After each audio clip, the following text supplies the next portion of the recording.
y'all. So I hope that you got to watch my video on my story with pregnancy. Since that point, I actually took a poll or kind of asked that same question.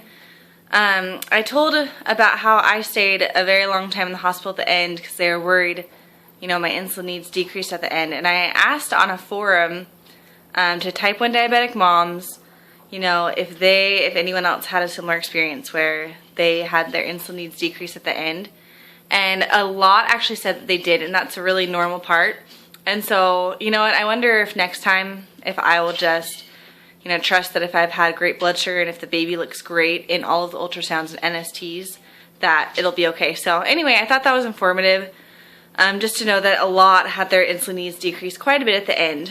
And I think something that I read before, I think it's also a sign if it's really diving down. I think then that really means that there's a problem. But if it's a really gradual decrease at the end, I think that should be fine.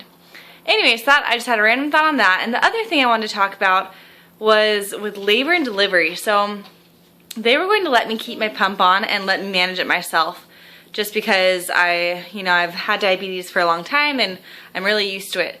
But then last minute they said, no, like the doctor on call doesn't feel comfortable. They want you off your pump and we'll put you on an insulin drip if needed. And so they hooked me up so it'd be ready to have an insulin drip if needed. But they actually never, once they started the induction process, then I actually never needed insulin my entire, through the whole night when they were I was on the cervix softening drugs.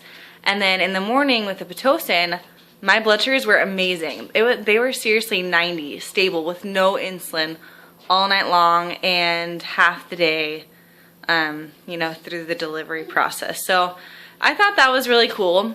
I wonder if you've had the same experience, for other type 1 moms out there, if you needed any insulin. So I didn't need any insulin during the whole labor process. And then once I had the C-section, after that, then I saw my blood sugar spiked. Right after that C-section, when I got back to the room, then it spiked up. And and that was, like 12 o'clock, no, probably 1 o'clock the next day. So I had great blood sugars until then. I just was able to hook back up to my pump and everything was good. I wanted to talk about also, after with breastfeeding, it's true, man, my blood sugars really plummeted with breastfeeding. So I had to eat a lot, especially during the middle of the night. I had graham crackers and peanut butter next to my bed, just trying to keep my blood sugar up. And that was hard, and I think that's it was hard to get back on track in terms of getting my insulin levels right, because it seemed like I was going low like crazy, especially at first. But with time it got more regular, and it just kind of seemed to adjust back, and did my best to either raise or lower the insulin according to what I needed. So everything was great, and just wanted to follow up there and hope you're having a wonderful Sunday. Have a good one. Bye.